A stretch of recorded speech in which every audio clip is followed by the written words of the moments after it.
Assalamu alaikum and welcome to this evening's edition of the Ummah Tonight, where we are addressing pressing issues, not only pressing issues facing the Muslim Ummah today, but also interesting issues that in organization we would like to feature and highlight organizations and institutions and young people who are serving the Muslim Ummah in positive ways. In this evening's episode, we'll be focusing on just that, a new organization titled Ahlan, which is located here in the Middle East, and they are serving Islam by giving the message of Islam to foreign tourists when they arrive on Muslim shores to do other things for sightseeing, and they take this opportunity to provide them with Islamic materials and do other important dawah activities. So let's just talk with these two gentlemen. I'm very pleased to have them on the program, the co-founders of Ahlan, Brother Muhammad Ahmed Abdulaziz and Brother Samar Yunus.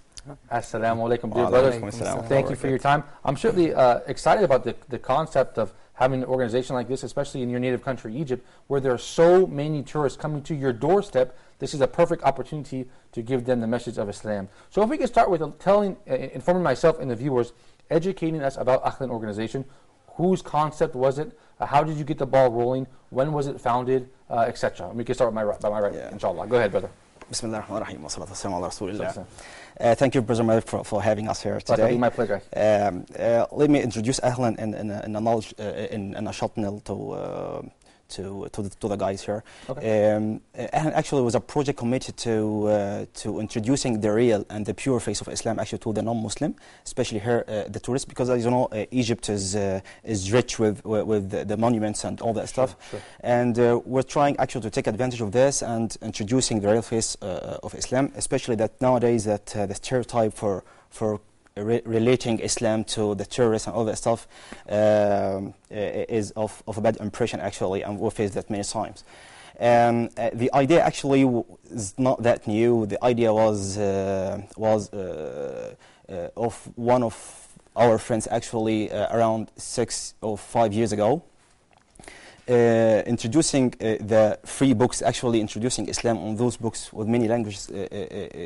He was doing this individually actually in the touristic place. And then after the revolution in 2011, we tried to do the same idea actually, but in organizational approach. I mean, having the legal approval and putting books in bookcases instead of... and when did you begin the legal approach, brother? I'm sorry to interrupt you. No worries. In 2011. After the revolution? After the revolution, yeah. Okay. Continue, brother. I just want to clarify that. And then actually, but Ahlan overall actually have 3 main activities. Okay. The first is introducing Islam to the non-Muslim, especially the tourists coming to our touristic places. The second, qualifying a good age of volunteers actually to be qualified enough to clear misconception and handling the introducing Islam through our bookcases. And the third, having the new Muslim adopted and well mixed on the new society and fulfilling their needs in their new homes.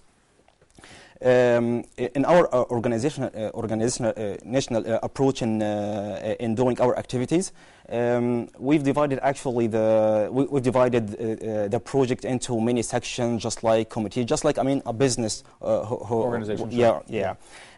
Well, for example, the bookcases committee, marketing committee, HR committees, educational committees, all that stuff. And we have a system actually, and we are in progress in documenting that system just to be a role model for other similar volunteering organization. Okay, great. And thanks to Allah, we have many successes actually in the last period, represented by some new Muslims converted to Islam. Some results you may not aware of and all that stuff, but. And we can even, I'm sorry to interrupt you, brother, but we can even see this footage. Can you brothers, both you and Brother Muhammad and Samir, if you can tell us a little bit about these photos? I mean, where is this, brother? It looks like Muhammad Ali Mosque, huh? Yes, this one is at the Citadel at Muhammad Ali Mosque. Yes, and this at Amr ibn al-As, Masjid Amr ibn al-As. Okay. And some photos are at Nasr Qalawun. Oh, great. Okay. And who are these people here in front? They are foreigners with the volunteers from Ahlan. Okay, great. Because in Ahlan we have, when we approaching the idea, it was either providing the books to the foreigners through anyone who is working at this bookcase. but we prefer to have this idea to all Zayas. And when we approaching Zayas people, they were very interested in the idea, and we have around 1,500 requests for volunteering in Ahlan, but actually we have only 500 active on the land. They are volunteering with us, and I think they are the gift from God to us, because they are very talented, very enthusiastic, and very devoted in all their activities. Sometimes we feel that if they are working, they will be less committed and less enthusiastic to do the job as they are doing with Ahlan. And I think this is because they are feeling the value of doing da'wah. Exactly. Great point. Brother Muhammad, I interrupted you. Go ahead and complete your thought, brother. Let me complete this, because nowadays Ahlan actually is expanding quite a lot, because we have 4 bookcases at the moment. One, two in the Citadel, one on Muhammad Ali Mosque, and the other in Nasr ibn Qalawun Mosque. One in Amr ibn al-As Mosque, Al-Azhar Mosque, and one in the museum. And we can see those pictures now, brother. That's Muhammad Ali Mosque, isn't it? Yeah, mashallah. It is. Great.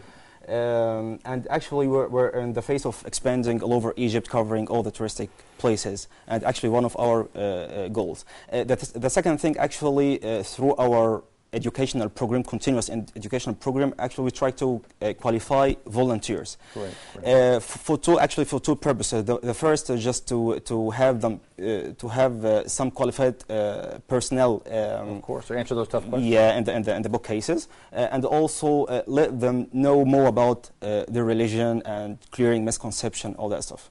As I said before, we're in progress of documenting. Oh, I'm sorry to interrupt you again, brother. We have a wonderful picture here. Where is this, brother? This is part of the training of the volunteers. Mashallah, you were just speaking about that, right? Okay. The training of the volunteers. Yeah. Oh, okay. Where is this, brother Samuel? Where is do you have a center? We have 2 places where we are providing this is a training center in our location in Maadi, in Masjid Al Kawthar, and we have other location approved from just been provided to us from Ministry of Awqaf 1 month ago. Great. In Al Kuwaiti Masjid, also in Maadi. Oh, is this? Oh, great. And where is this here? This is one of the centers? Yes, this is in Kawthar Mosque. Yes. Oh, great. The brothers in the control are doing a great job of providing us with those pictures that you brothers brought for us. We certainly appreciate that. Yeah. And Brother Muhammad, the third one was providing new Muslims with support, which I guess is essentially following up with them after the Shahada. That's what you're trying to do now, right? Yeah, because actually for the new Muslims, it's going to be difficult for them having that decision actually in place. And then sometimes they're suffering by the society, their own families, all that stuff. Sure. And that's why actually we try to mix them into the new society, have them integrated in the Muslim, the original Muslims here, for example, in Egypt, as one family, following up with them to educate them well about their religion, because it's not, if you let them like this, it's not going to be safe actually for them. And we've seen the statistics, brothers, Muhammad and Samar, in the United States. Many people accept Islam, and there's a high turnover rate. People go back on their heels because there's not a lot of follow-up. Before I go to Brother Samar with the next question, I want to recommend a book for you guys to carry. I read this book by an British woman named I read this book by an English sister named Aisha Perry. It's an amazing book. It's published by International Islamic Publishing House. It's called I Became a Muslim, and we can see these pictures here. I think you guys should carry that book. It's a wonderful book. I certainly recommend it. Where is this, brother? I think this is in the Citadel maybe during the event of Lauren Booth. Oh, it looks like it. Yes. Yes, and this is for the volunteers. Perhaps we can talk about Lauren Booth a little bit later. That was a big event that you guys did. Yeah. Before we get to Lauren Booth and these other photos as well, brother, what about Brother Samar? What about Ahlan? Why did you name it Ahlan in the first place, and what does that mean in English? Ahlan, I think it's a very good question, because Ahlan is the Egyptian meaning of welcome. Okay, so I think it's very important, because we are saying to the tourists who are approaching our bookcases, welcome in the bookcase, welcome to our booth, and welcome in Egypt. So I think it's and maybe welcome in Islam. This is what we are hoping, inshallah, that they will convert to Islam when they are hearing about Islam from us, or even they have a better understanding regarding Islam. So if they are neutral regarding Islam, they become more positive, and if they are positive, they can convert to Islam, and if they are resistant, they become neutral. So I think whatever the situation of the tourist we are starting with, we are hoping that we have with him a step forward. So I think Ahlan is a very good name, and it's in Egypt it have a very good response because it's maybe it's a smiling word, and the logo itself designed, we are writing it in Arabic writing, despite it is written in English, because of course it's targeting the tourists, but it is written in Arabic in Arabic way. So it's a very good one. It's a warm and friendly word. What about this picture here, brother? This one is at the Muhammad Ali Mosque. I think this was one of the Egyptians giving some lecture for the young people. Yes, they are kids at the Day of Orphans here in Egypt. So he was talking to them about the value of doing well with the orphans and be kind with them and so on. Oh, okay, wonderful. It's a shame that this didn't happen many years ago, because there's so many tourists that come to this country. This is really a golden opportunity, but perhaps it's better late than never. You guys, what are your plans to expanding to Sharm Sheikh, where there is 1 billion foreign tourists there, or Gaza, El Guna, all these hotspot Egyptian tourist places where millions of people come to visit? What are the chances you guys can get in there and get some bookshelves in those locations, brother? Go ahead. Yeah, well, actually, this is our annual vision action for 2013, but I have to mention here that we're a bit struggling in this, because actually we're depending on the donation. I mean, 100% for this, and that's why actually this is a kind of important movement or step in our expansion plan. So we have to make sure that we have the enough resources before going ahead and expand. So that's why we have at the moment 5 bookcases, and we're trying to fulfill their needs in adequate time. But in our long-term plan, actually, we're going to expand there, inshallah. Now, what is this image we see now on the screen, brother? That was at Kauthar Mosque, I think. We had some scholars actually, and attended one of our events. Oh, great! Wonderful. That was okay. Excellent. Brother Samar, what are the actual expenses? What do you guys need the money for? To print the books? To pay the volunteer at the bookshelf? What are your actual expenses? I think more than 85% of our expenses are related to the printing of the books, because and some of the expenses of our expenditure is related to the designing of the bookcases themselves. And as regarding the events organization and so on, it's maybe it doesn't cost a lot, but the main expenses are related to the printing of the book, because it's very huge. Because the last year we have been distributing around 120,000 books, so I think it's a lot of expenses. But we are supported also by the Converting Islamic Message Society. Yes, it is located in Alexandria, yes, Conveying Islamic Message Society. They are very supporting for us, as regarding they are helping us with books, and also as regarding the availability in Egypt, in other places. Yes, this is Dr. Omar Abdel Kafi in one of our events. Yes, and he's a well-known scholar. He's a great person. Yes, and he's involved with your group. Yes, he's involved with us, because we are also in targeting, because we are targeting the tourists with our books and our calling them for Islam, and for the Arabs and Muslims, we are targeting them to have them the concept of da'wah very vital in their mind. So we have a magazine directed to the Arabs and Muslims, and also we have some events directed to the Egyptians regarding da'wah. So finally we have a campaign termed... I'm sorry to interrupt you, brother. We have another image. Yes, this is the photo with Dr. Muhammad Al-Warifi. Oh, great. And you guys Yes. just did a program with him that appeared on Iqra Arabic, yeah? Yes. Oh, okay, wonderful. And this is here in Egypt, in Cairo. Can you tell us a little bit of these are all the volunteers? This is part of the volunteers, but this is also the male volunteers. We have also around 200 sisters volunteering with us. Wonderful. And you know, we actually have your colleague and volunteer for Ahlan is by the name of Dr. Ibrahim Salim on the phone. Assalamu alaikum, Dr. Ibrahim. Thank you for calling in to our program, The Ummah Tonight. Hello, yes? Assalamu alaikum, Dr. Ibrahim. Thank you for joining us. Wa alaikum assalam. Thank you so much for calling me. Okay. Doctor, if you could tell us a little bit about Ahlan, the organization, the things that they have accomplished and achieved, and your role in the organization. Okay, first of all, I'm a dentist, but I joined the media team because I see Ahlan as a great initiative with different ideas, because millions of people come to Egypt every year, most of non-Muslims, and they come with a negative image about Islam. So Ahlan is adding many things together. So they focus on the looks of Islam, and they focus on the knowledge and presentable people.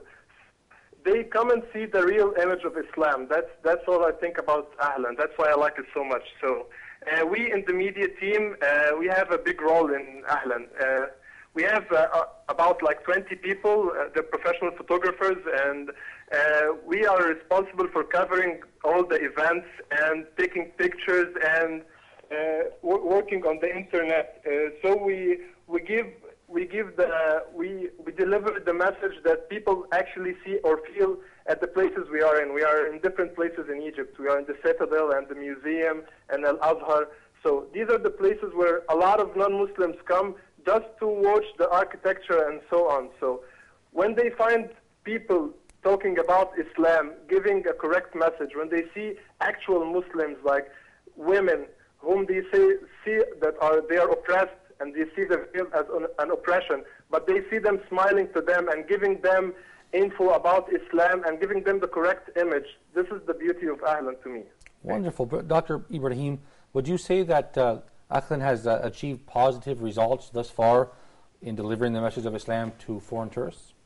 I'm sorry, I didn't get the question. Has the organization achieved the goals that it set out to achieve and accomplish? Has it achieved?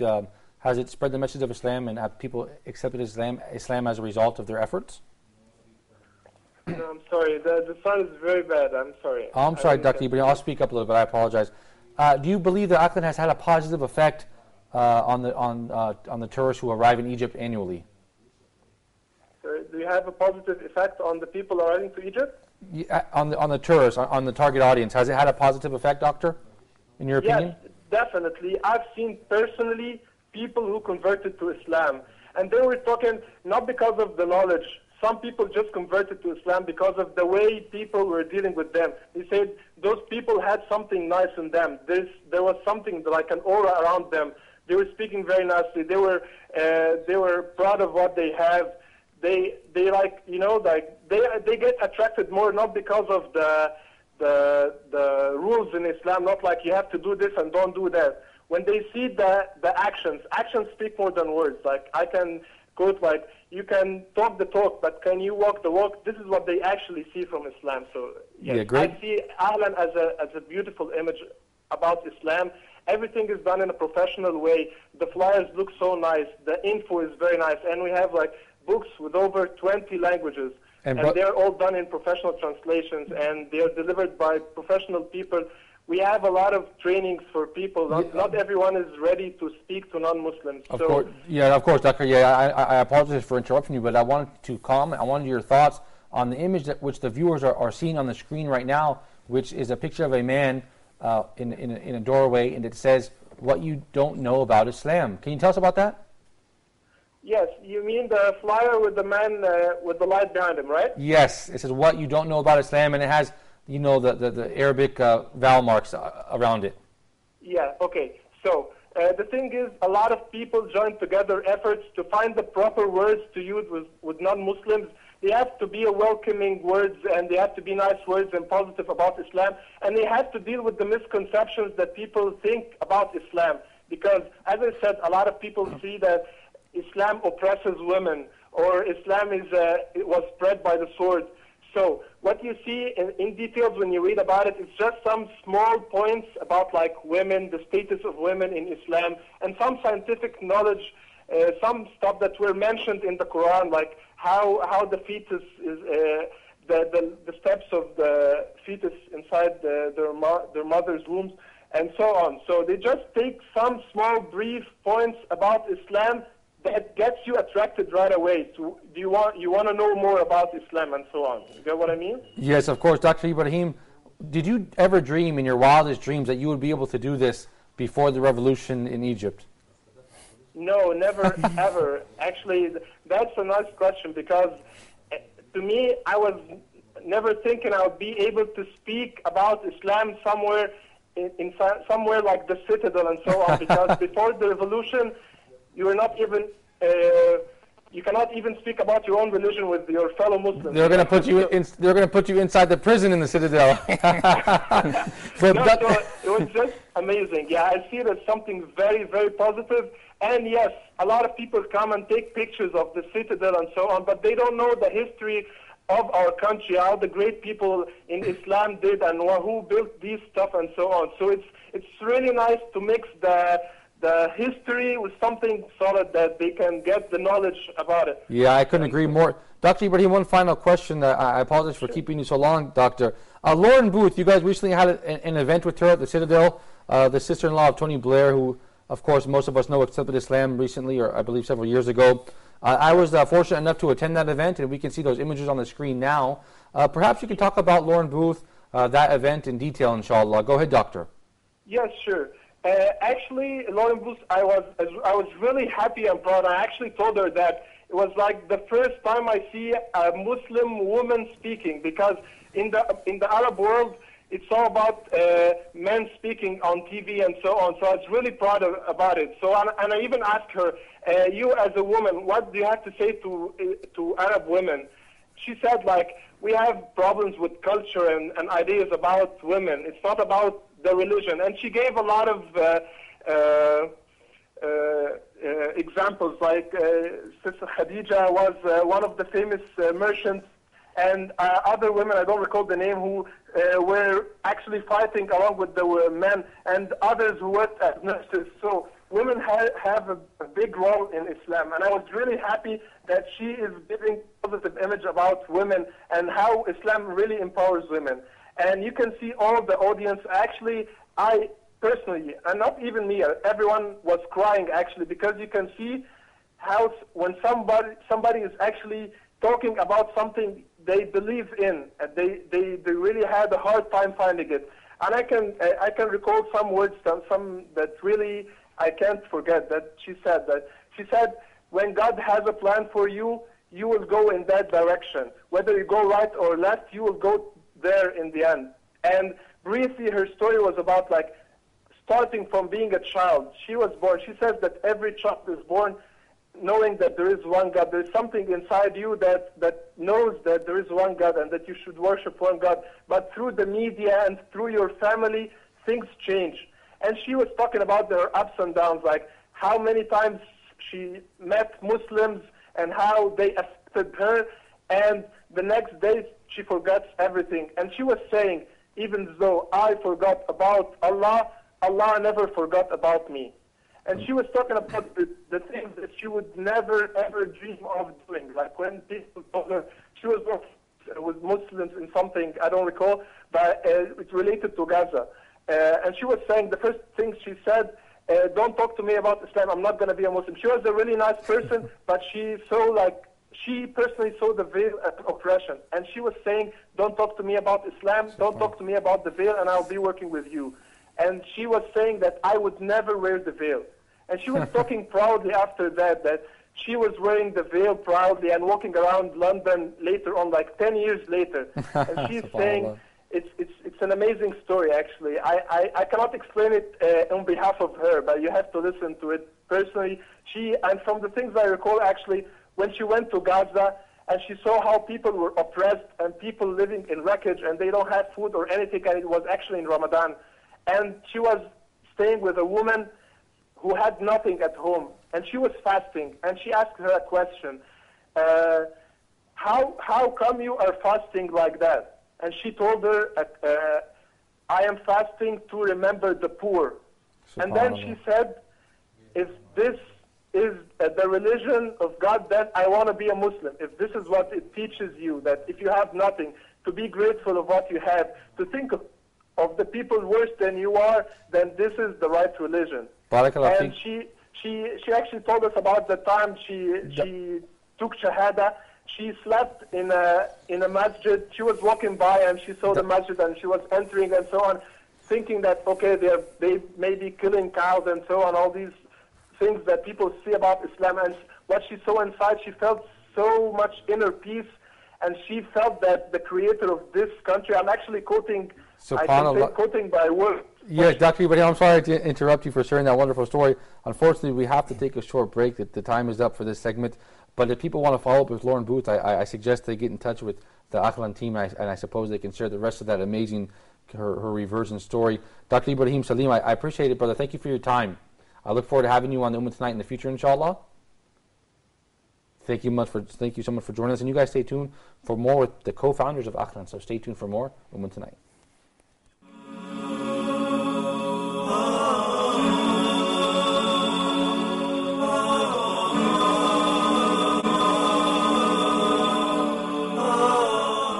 Assalamu alaikum. Welcome back to the Ummah Tonight. You guys don't forget to follow us on Google+. You can actually be an Ummah Tonight correspondent. But let's get back to our topic. We're talking about the Ahlan organization with the two co-founders, Brother Samir Yunus and Brother Muhammad Ahmed Abdulaziz. Brothers, what about the languages these books are printed in?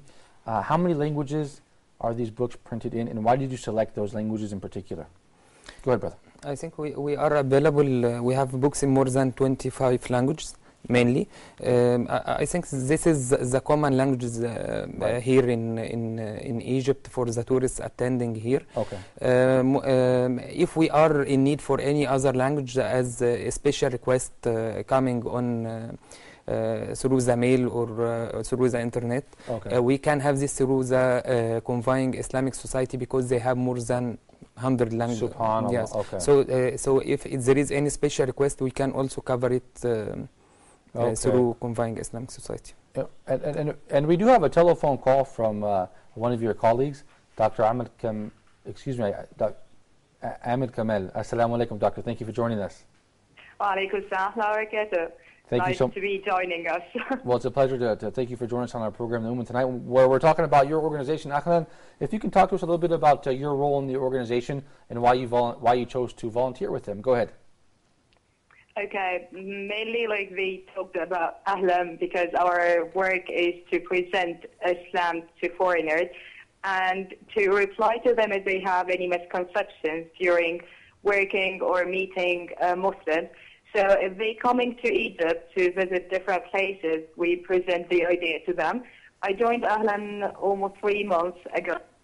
And for me, I felt like if I'm able to speak English and like to share even a few little information I have to present my Islam or to present my culture to people without even knowing it.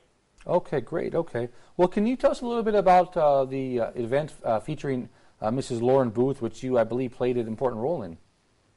Yeah, this was last Friday. She was planning to visit Egypt, and we organized an event for her. She started by telling her story about coming to Islam and the simple actions that affected her life and touching her heart to become a Muslim was just the kind nature of Muslims and how they treated her like her sister, even better than her own sister. She finds Muslims treating each other kind and gentle, care about each other. They are treating each other like sisters and brothers, and they help her while being in Gaza. And she was really touched about the story. During our event in Ahlan, she started to tell us about her journey to Islam. And even without reading a lot of books, but communicating with people and giving her a good impression that Muslims are not what really in the media presenting them as only terrorists. And at the same time, she was always saying her activities as she started to say, becoming a Muslim means to spread the word and to work on a da'wah, even through different events or small dialogues with people, how to present Islam to them, because it's not only to become a Muslim. I liked her initiative to start like an organization, and she is willing to share with Ahlan the work of da'wah. So this is a brief summary of the information. Okay, how was she received by the local people here and tourists? Did anybody accept Islam as a result of her public lectures and speeches while she was here with Ahlan? Sorry, I didn't catch that. Do you mean that anyone started to embrace Islam after reading books or meeting people from Ahlan? Yes, that was my question, yes. Okay. One of the people, like, his name is Tony. He came to Ahlan like almost a month ago, and he spent like a year in Egypt studying Arabic and studying Islamic studies, but he never really was convinced that to become a Muslim. And subhanAllah, he started to chit-chat with the guys, and they took him to the prayer and explained to him why we pray and how like the Muslims act. And subhanAllah, he really embraced Islam, and we made a party for him. And it was really nice. Even a small information, he read a lot, and he was really into asking a lot of questions to feel this is the right choice for him. So this is the one I met myself. That's amazing. Maybe they knew other people. That's an amazing story. Thank you for your time, Doctor. I certainly appreciate it. Thank you for sharing your involvement with the Ahlan organization. And we look forward to having you in the future again on our program, inshallah. Thank you so much for your call. And you guys, that was a wonderful couple of phone calls from your colleagues. But I want to get back to you guys now in the studio. We were talking about the languages. There's over 25 languages being carried there. What languages are in most demand? And what languages are in least demand? Just out of curiosity, perhaps Brother Muhammad can answer my question.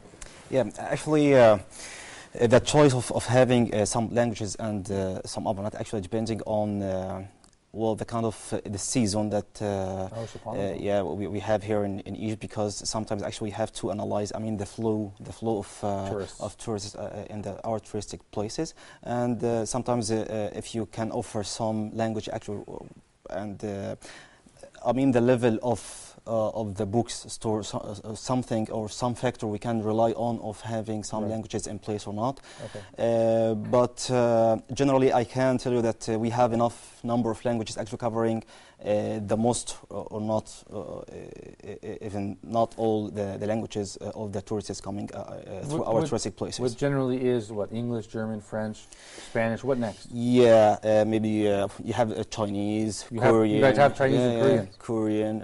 Russian? I know there's a lot of Russian, Italian? Italian. What about French. Greek? Yes, we have Greek. You have Greek. Okay. Could I have a brother's ready to translate for you guys, by the way? He speaks fluent Arabic and Greek. He's ready to work for you guys. Ahlan, yes.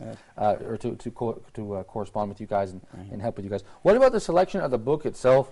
What is the selection process? Who authored the books? And do they need to have a government approval in order to distribute them at these government tourist places, locations? Go ahead, Brother Sam. Go ahead. Yes, as regarding the book selection, it's of course related. We have different topics. And I'm trying to interrupt you, brother. This is looks like an Asian gentleman taking a book. So perhaps you're taking a Korean language book or a Chinese book. Yes, this is Chinese. Yes, Mashallah. Because I think we are now in the season of Chinese nowadays. They are the majority of the tourists in Egypt are Chinese nowadays. As regarding the books selection, of course, we have several books. We have the book named The Brief Illustrated Guide. It's a very good one because it have. That's a beautiful one. It's great. Yes, it have it have an illustrated guide for the different topics related to Islam, some scientific miracles, and also we have another book as for Prophet Muhammad, and a specific book for the women in Islam, because as you know there are many misconceptions regarding women in Islam. So we have a special book covering this topic, and another books related to the oneness of God. So these are the topic, the books available, and we have these books in different languages. Of course, some languages, and it depends on the if we are talking to an atheist. So we are not we are here starting to defend the existence of God. So this the topic directed mainly to the existence of God, and it differs from we are targeting other Christian or Jewish or so on. Yeah, okay. Of course, you want to know your target audience. Brother Muhammad, you guys seem to take an approach, a friendly approach, not in-your-face approach, a really casual, informal, kind of warm approach.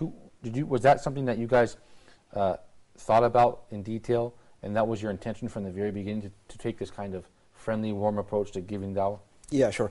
As I mentioned before, actually, we had a kind of special approach actually for performing the project activities, some organizational approach.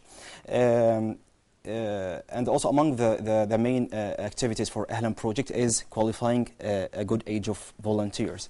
Through that qualification program, actually, for example, we have them to have the communication skills training. Okay. In the communication skills, for example, the body language, the face language, the looks that, I mean, the movement of your hands in front of the tourists. Actually, this is a very good thing, actually a very important thing that tourists may think of or may be impressed of.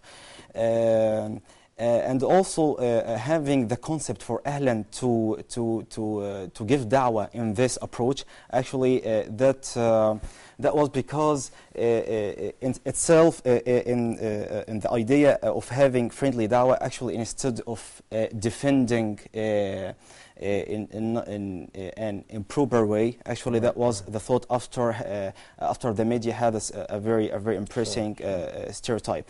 As you know, always media is unfair and not Huda TV. Sorry? No, the media is unfair, but not Huda TV. I'm just joking. No, I certainly know. Coming from the United States, I certainly know what you mean. Yeah. And that's why actually we try to defend on Islam actually on a proper way, having to call the tourists and the non-Muslim in a very friendly way, and also adapting the ayah in the Holy Quran, ادعوا لسبيل ربك بالحكمة والموعظة الحسنة. So the friendly way actually we're commanded actually to give da'wah to Islam on this way. Okay, yeah. Wonderful. Brother Samir, what about the actual language skills of the volunteers? I mean, how important is it to have someone who speaks fluent in native English or fluent in native French or Spanish or German or even Chinese for that matter? Because it is important to the person you're speaking to. So is that something that you consider when you put someone on the bookshelf to work the shift, so to speak? I think we are targeting our volunteers from the Azhar University mainly, okay, and from the language college.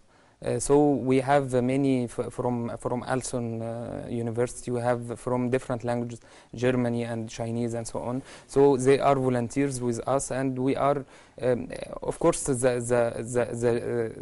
general majority are English language, but we have some other languages as Italian, Germany, and so on. But as regarding the point that you were covered with Muhammad, as we are trying to have some creative approaches for the tourists, so as to have some rapport and ice breaking with them.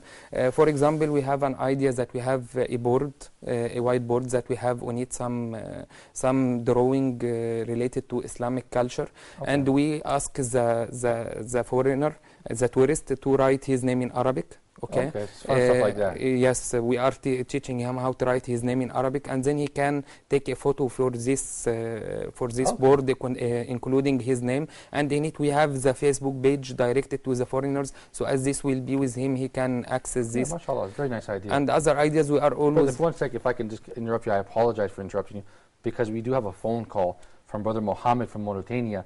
Now, this brother called yesterday and accepted Islam, if I'm not mistaken. Brother Muhammad, assalamu alaikum, brother. Thank you for calling. How are you?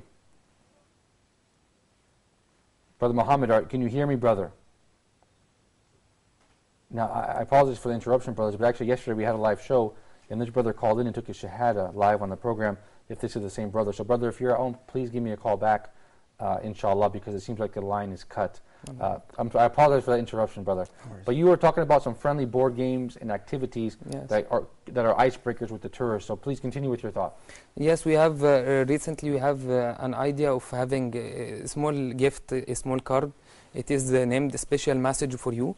We are putting a card that is have some drawing, handmade drawings, and we are writing one hadith from Prophet Muhammad inside this card. And when the tourist take it, it's have a very good sound because it's very well designed. So I think it's one of the good approaches to them. And they, when they find this free and they are taking it without paying money, they are interested in it. Yeah, great point. And I believe we have Brother Muhammad from Mauritania back on the line. Assalamu alaikum, brother. How are you? Can you hear me clearly this time? Subhanallah, Brother Muhammad, can you hear me? Alaikum salam, brother. Alaikum salam wa rahmatullah. Brother Muhammad, I'm so happy that you called. Did you call yesterday on the live show on Viewers Pulse?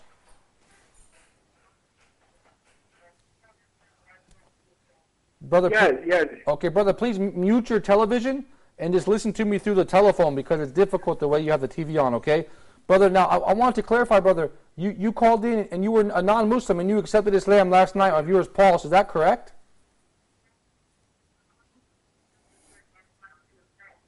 Yes. Well, wallahi, brother, I'm really happy to hear you. I want you to leave your email with the brothers in the control booth so we can follow up with you, brother. Brother, did you change your name to Muhammad? What was your name before Muhammad?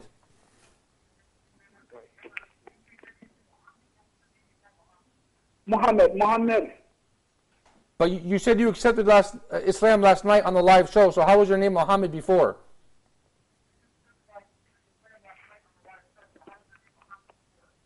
Yeah, my phone name Muhammad Dupli. Okay, so... Okay, I apologize. The line cut. I certainly apologize. I'm sorry to keep interrupting you guys, but that was certainly an interesting phone call. Perhaps instead of putting Muhammad through next time, you can just take his information in the control booth, and we can continue this conversation in private, inshallah, so we can get back to our respected guest.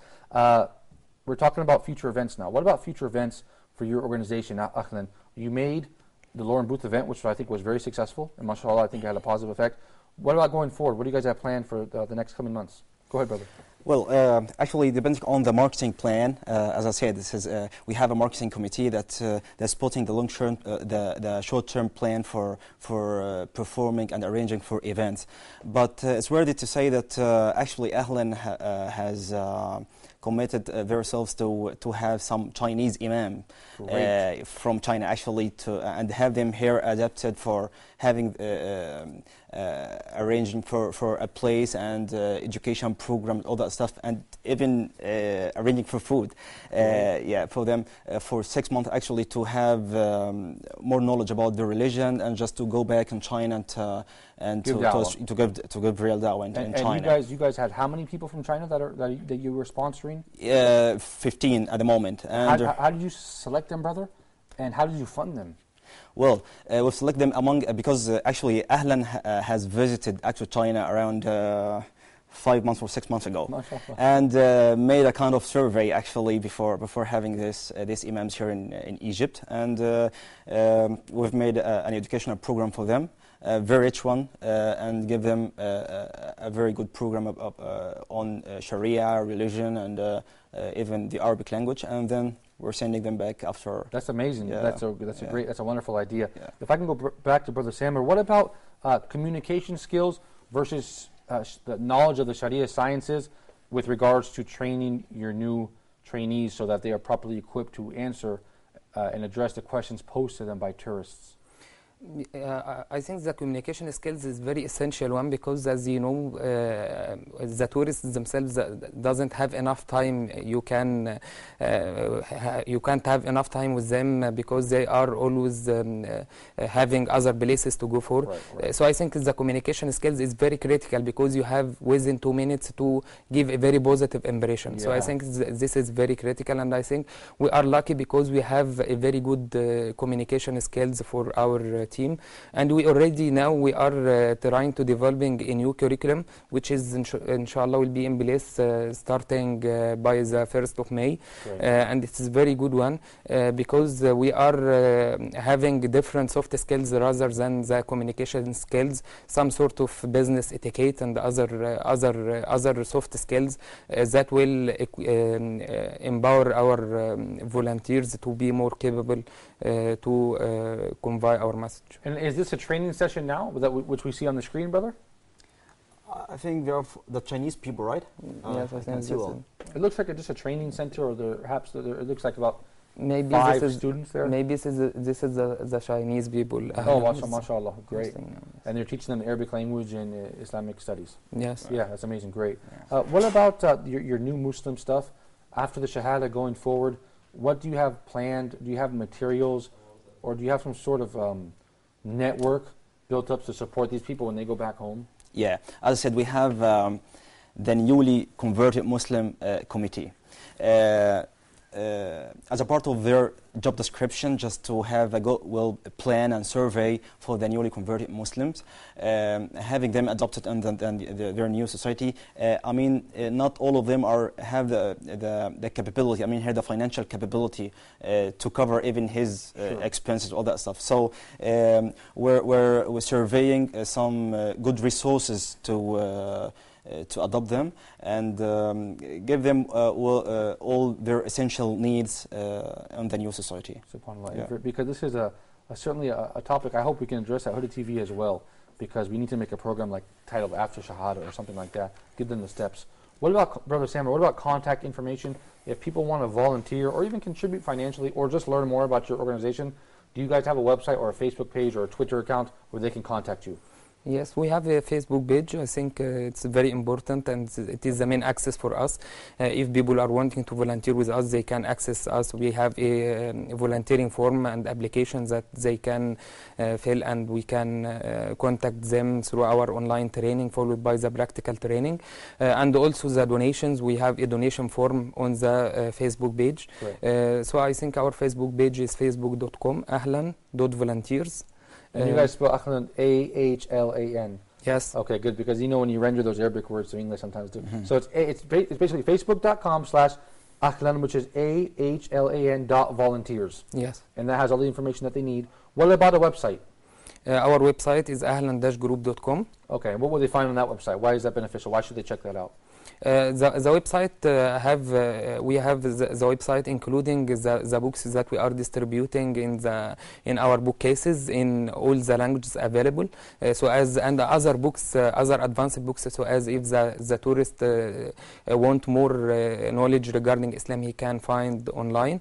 And also we have our magazine, because as I mentioned, we have a magazine directed to the Arabs and Muslims. It is an online magazine now, and it will be printed after. What is the title, brother, of the online magazine? It is Ahlan Haddouta Da'wiyya. In Arabic? In Arabic, Haddouta Da'wiyya. Okay, yes. Okay. Haddouta means story. So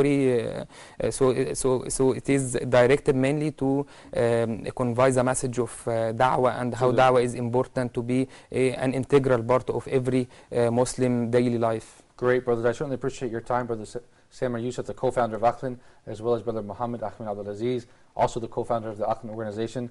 I look forward to having you guys on more programs and having you guys back in the future, inshallah. And may Allah bless you for your great work. It's really exciting to hear people accepting Islam. So thank you so much for your time. You guys at home, get online and support these brothers, the Ahlan organization in general, because they are doing good work for the sake of Allah. And support Huda TV as well. Don't forget about us. Until next time, we leave you in the care of Allah. Assalamu alaikum wa rahmatullahi wa barakatuh.